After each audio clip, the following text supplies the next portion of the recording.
네, 안녕하세요. 내 꿈을 이루는 삶 기현 아빠입니다. 오늘 제가 나온 이유는 법인 사업자 등록, 법인 회사를 차리는 거에 대해서 한번 말씀을 들어보려고 합니다. 먼저 우선 말씀드릴 거는 저는 법인 회사를 차렸습니다. 그것도 제가 사랑하는 첫 번째 딸 자녀 이름이 김기은인데 기은 이름을 따서 기은 스토리라는 이름으로 법인 회사를 차렸습니다. 제가 이 법인 회사를 차린 이유는 딱 하나죠. 법인으로 회사를 차려서 부동산 투자를 할 생각으로 차렸습니다. 그래서 부동산 투자를 하시려면 첫 번째 여러 가지 많은 사업자들이 있지만 저는 부동산 매매 일반 사업자도 가지고 있고 그리고 부동산 법인 사업자도 이렇게 가지고 있습니다. 그래서 부동산 법인 사업자는 작년에 법인을 만들었었는데 결국은 부동산 투자를 하려면은 법인 사업자도 필요할 수밖에 없더라고요. 그래서 제가 법인 사업자를 왜 만들어야 되는지를 간단하게 말씀드리려고 합니다. 자, 첫 번째는 부동산이 많아지면은 법인을 만들 수밖에 없습니다. 왜냐면은 나의 가족 이름으로 나의 이름으로 부동산이 하나가 되고 두 채가 되고 이렇게 되면은 뭐 크게 상관이 없는데 이게 세 채가 되고 네 채가 되고 이렇게 부동산이 늘어나면은 내 이름만으로 하기가 힘들어요. 자, 그러면은 뭐 엄마 이름으로 한다? 아니면 아빠 이름으로 한다? 아니면 친구 이름? 뭐 친구 이름은 더 힘들겠죠? 뭐 형제 이름으로 한다? 아니면 뭐 여러 가지 다른 사람의 이름으로 한다는 것 자체가 지금 현재는 명의신탁으로 법에 저촉되고 이게 쉬운 게 아닙니다. 그러다 보니까 어, 나의 이름이 많아지면은 나의 이름으로 하기에 부담이 되면은 새로운 인격체를 만드는 거죠. 그게 바로 법인입니다. 법인. 뭐 사람 인자겠죠. 법에 대한 이제 법적으로 정한 어떤 뭐 그런 거일 수도 있겠는데 자세하게 잘 모르겠지만 아무튼 법인이라는 새로운 사람을 하나 만드는 거죠. 법적인 사람을. 그런 것 같아요. 자, 그러면은 아까 제 사업자가 주식회사 기은 스토리인데 그 기은 스토리라는 새로운 법인을 하나 만든 거죠. 인격체를. 그러다 보니까 물론 그 법인의 대표는 나지만 실질적으로 등기부 등본에 법인만 나오지 저는 나오지가 않아요. 그래서 주식회사 그 법인 회사만 법인으로 이제 나와 있습니다. 그러다 보니까 제 이름으로 등기부 등본에 올라가야 된다든가 뭐 나의 가족으로 뭐 올라가야 된다는 것들이 내 이름이 아닌 나의 나의 분신? 뭐 이렇게 생각하면 될 것 같아요. 나의 회사니까 어차피 그 회사의 이름으로 등재가 되는 거죠. 그러면은 제게 아니고 이제 법인이라는 어떤 회사가 이제 되는 겁니다. 그러다 보니까 일단 내 이름으로 나의 이름으로 부동산이 늘어난다는 어떤 부담감에서 줄어들죠. 왜 부담감이 늘어나냐면은 결국은 하나예요. 다 세금이에요. 뭐 종합부동산세, 양도세, 중과 뭐 이런 것들 때문에 부동산이 늘어나면은 세금이 늘어나기 때문에 뭐 양도 시점이라든가 보유 시점에서 이제 혜택을 보기 위해서 법인을 만드는 겁니다. 자, 그리고 이제 두 번째는 대출에서 조금 자유로워요.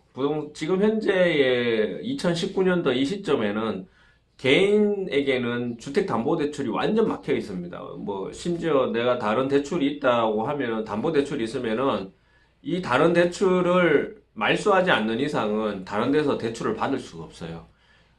내가 대출이 없더라도 내 부동산을 가지고 있는데 내 부동산에 내가 담보로 어떤 대출을 받으려면은 그 대출금을 다른 부동산에 매입하는 것조차도 나라에서는 지금은 허락하지 않을 정도로 아주 대출 규제가 심해요. 자, 내 집을 내가 담보가 없는 상태에서 내가 대출을 받는데 그 대출은 생활자금 대출이에요. 그러니까 이제 내가 생활에 필요한 자금, 뭐 사업 자금이라든가 아니면은 뭐 진짜 내가 돈이 없어서 뭐 이런 거 먹고 살아야 되는데 당장 그런 대출이 아닌 이상은 그 돈을 가지고 어떤 부동산에 투자를 하는 거는 부동산을 살 수 있는 거는 절대 지금은 허락하지 않습니다. 그래서 대출을 받으러 은행 가면은 이 대출을 금액을 어디에 쓰는지 물어보고 두 번째는 부동산에는 대출을 사지 못하도록 그렇게 합니다. 아예 대출이 안 나온다고 대출 상담사들이 얘기를 해요. 그런데 이 법인으로 하면은 기업 대출로 바뀌기 때문에 개인 대출이 아닌 기업의 사업 대출로 만듭니다. 그래서 이제 제 법인 같은 경우도 부동산 투자, 투자 회사인 거죠. 어떻게 보면.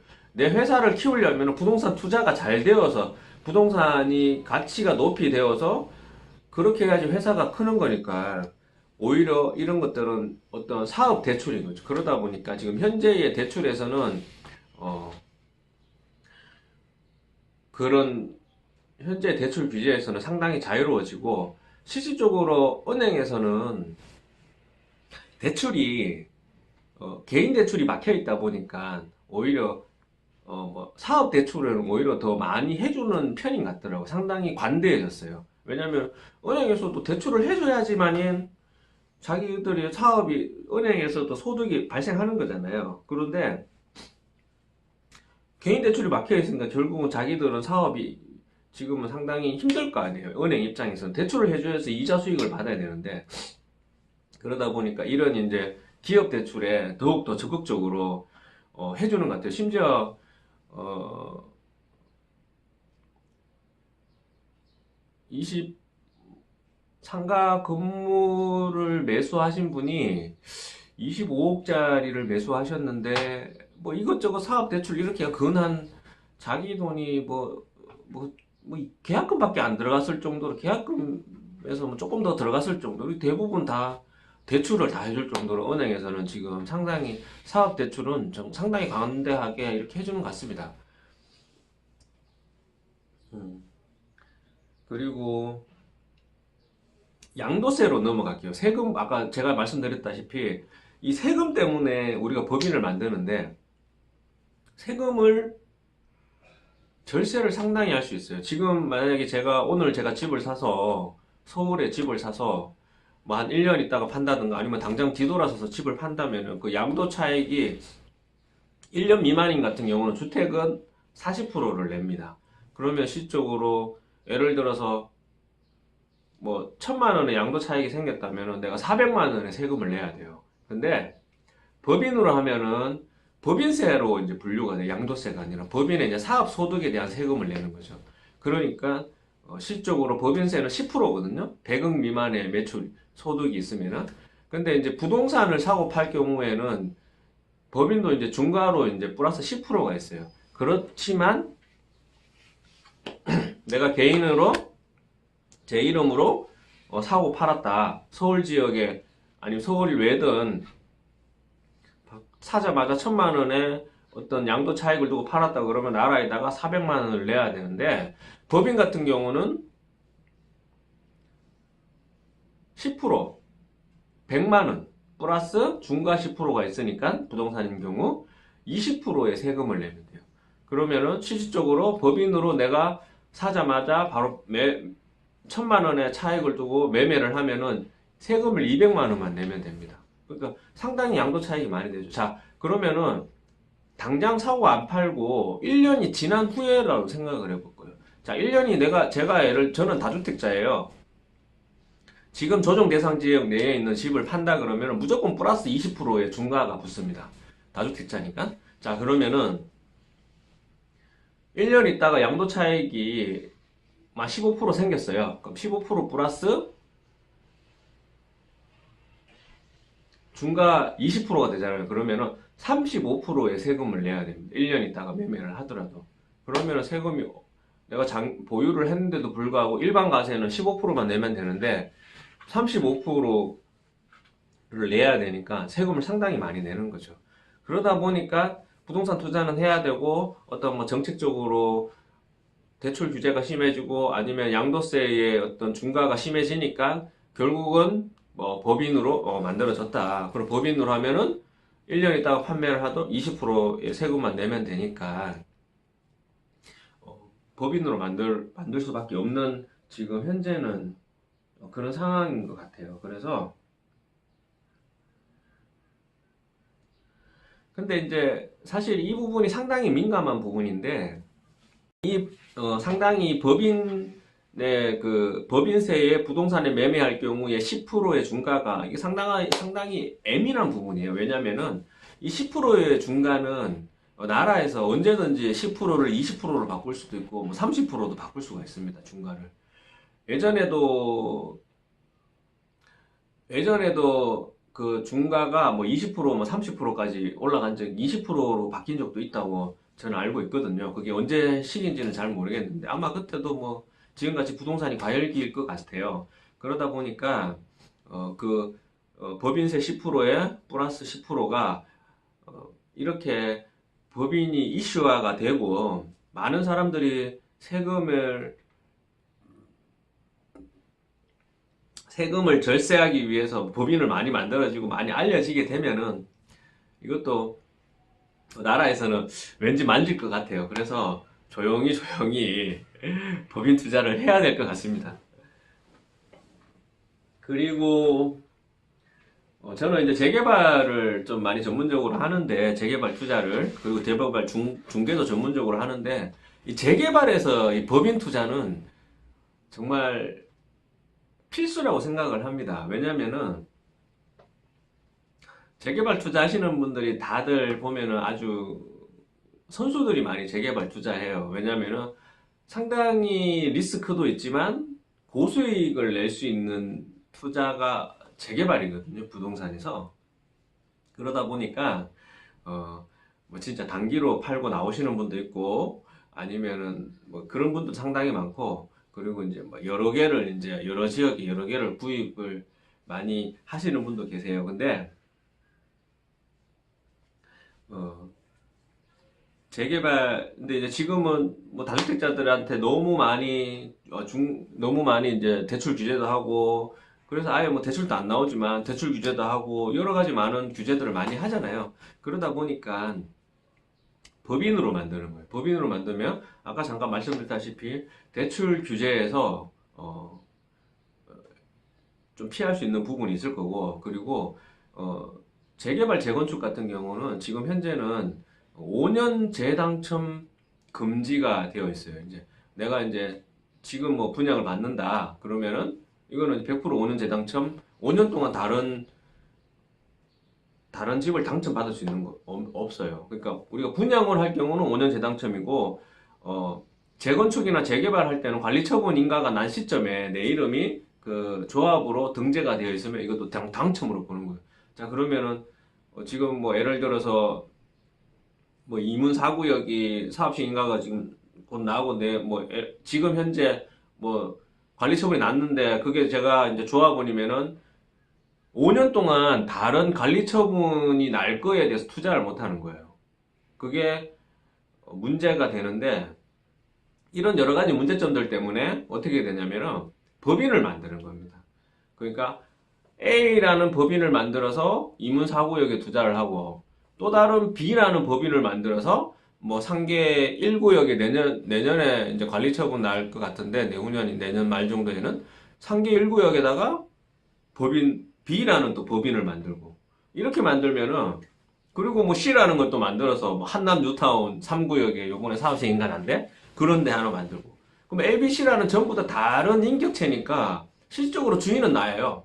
그렇지만 대표는 나로 되어 있지만 A라는 법인, B라는 법인, C라는 법인이 모두 하나가 되어 있지만 그것들을 뭐 관리처분 나더라도 5년 재당첨에 걸리지 않는 거죠. 왜냐면 하나하나 다른 사람들이니까.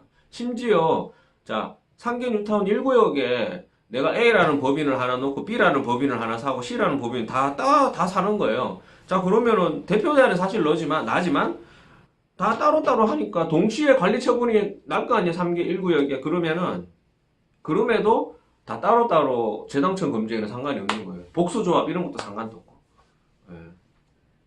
그렇습니다. 저도 어, 법인을 만든 게 어쨌든 재개발 투자에 있어서 5년 재당첨 금지를 그 금지 조항을 피하기 위해서 사실 만든 거예요. 예. 그러다 보니까 그런 5년 재당첨 금지가 법인에는 상당히 이롭다. 그리고 이제 두 번째는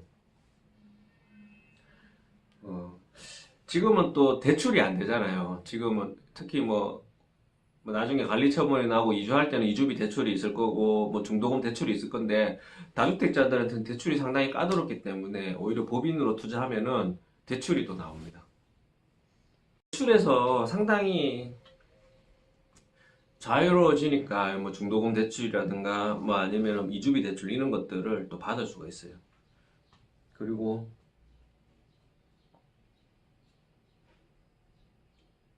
이 정도로 그리고 이제 원 재개발을 보면은 실적으로 좀 다가구 주택이라든가 이렇게 주택이 좀 큰 것들은 한 채를 받는 게 아니고 두 채를 받아요. 이거를 뭐냐면 원 플러스 원 주택이라고 그러는데 내가 실적으로 다가구 주택을 하나 보유하고 있으면은 근데 나중에 아파트 한 채만 받으면은 큰 집을 하나 가지고 있는데 한 채만 받으면 억울하잖아요. 그러다 보니까 두 채를 줍니다. 그러니까 이제 건물 자체가 건물이 전용이 44평 이상이 되면은 두 채를 받을 수 있는 기회가 돼요.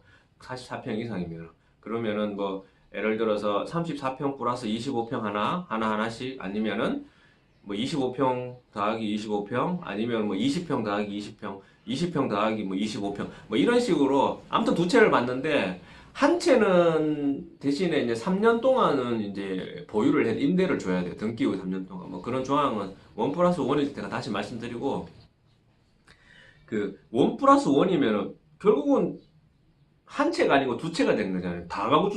다주택이 돼버린 거잖아요. 그러다 보니까 이 다주택이 관리처분 날 때 원 플러스 원으로 정해져 버리니까 다주택이 된 거잖아요. 그러면은 내가 또 다주택자가 돼버리니까 지금 어떤 대출 규제에서는 대출이 받기가 힘들 수 있는 거죠. 그럴 때도 법인으로 투자를 하시면 또 대출에서 또 자유로울 수 있다. 뭐, 뭐 그런 또 재개발이 있고요. 그리고 법인세가 아까 부동산을 매매하면은 아까 1,000만 원 하면 200만 원이라는 세금을 내면 되지만 사실 법인은 모든 것들이 경비 처리가 많이 됩니다. 그게 상당히 장점인 것 같아요. 그래서 뭐 내가 이제 뭐 유류비라든가 뭐 자동차 뭐 리스 렌터 이런 것들은 자동차는 뭐 저희 같은 거는 연에 한 800만 원인가 그 정도만 이제 혜택을 주니까 뭐 예를 들어서 렌터료가 뭐 100만 원짜리라면 1년 하면 1200만 원이니까 400만 원은 못 받는 거죠. 이제 공제를 못 받으니까 그 800만 원 미만에서 뭐 자동차를 렌트를 한다든가 아니면 5년 동안 감가상각을 한다든가 뭐 이런 것들이 있는데 자세하게 잘 모르고 뭐 사실 뭐 매출이 그렇게 많은 게 아니니까 부동산이 뭐 제가 뭐 그거를 전부적으로 작업하는 것도 아니고 이제 200만 원에 대한 그러니까 어떤 매출에 대한 200만 원이 생겼으면 그 200만 원에 대해서 내가 경비를 떨 수가 있어요. 내가 뭐 밥을 먹는다든가 뭐 집 보러 갔는데 밥을 먹는다든가 아니면은 뭐 아까 제가 말씀드렸다시피 뭐 유류비라든가 뭐 자동차를 그 법인으로 뭐 사면은 자동차 수리비 뭐 이런 것들이 상당히 너무 까다롭진 않지만 관대하게 경비 처리가 다 돼요. 그래서 개인적으로 이 집을 사고 팔고 막 할 때 내가 소득이 막 예를 들어 매출이 실적으로 1년에 뭐 그 매출이 2천만 원을 내가 세금을 낼 돈이 생겼다 그러면은 사실 어마어마한 거예요. 왜냐면 1억을 벌었다는 거거든요. 그 법인세가 20%니까 부동산 같은 경우. 그러니까 실제 1년에 2천만 원 벌기는 힘들 것 같아요. 그래서 물론 뭐 많이 모시는 분은 많이 모시겠지만 제 입장에서 말씀드리면 제 입장에서는 뭐 해봤자 뭐 1년에 뭐 500만 원, 뭐 200만 원 이 정도는 법인 카드로 뭐 밥 먹고 뭐 이런 것들은 충분히 경비 처리가 다 되기 때문에 그 중과세 20% 같은 경우도 대부분 법인세 20%도 개인적으로 제가 판단하기에는 된다. 경비 처리로 세금을 다 떨어낼 수가 있다.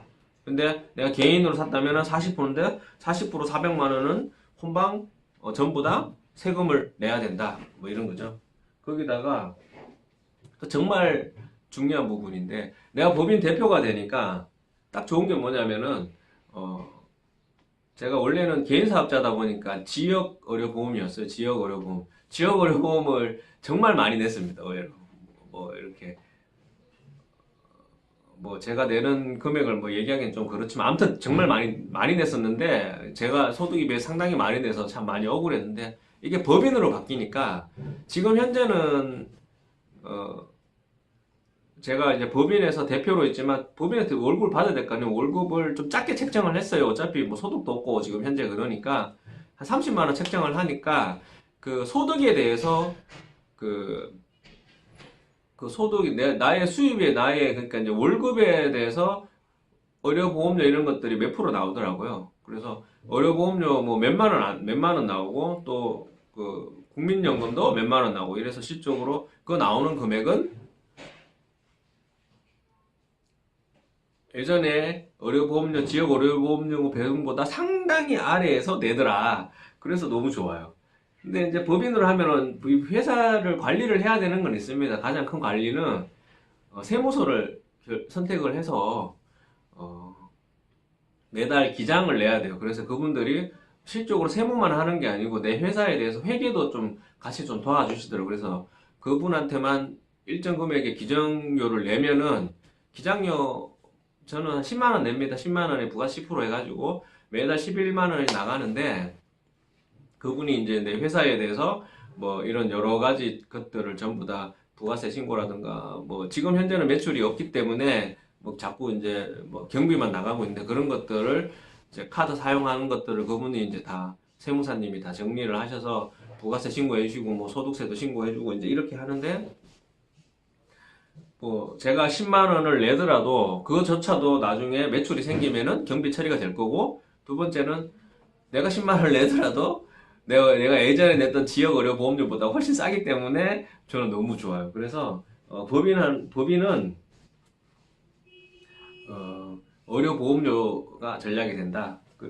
그리고 이제 전체적으로 좀 정리를 하자면은 어, 만약에 한동안 제가 또 경매를 좀 상당히 했었는데 경매는 대부분 단타를 많이 해요.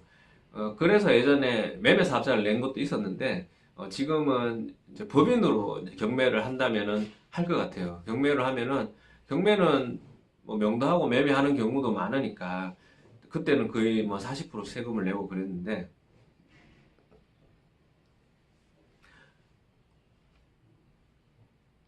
법인으로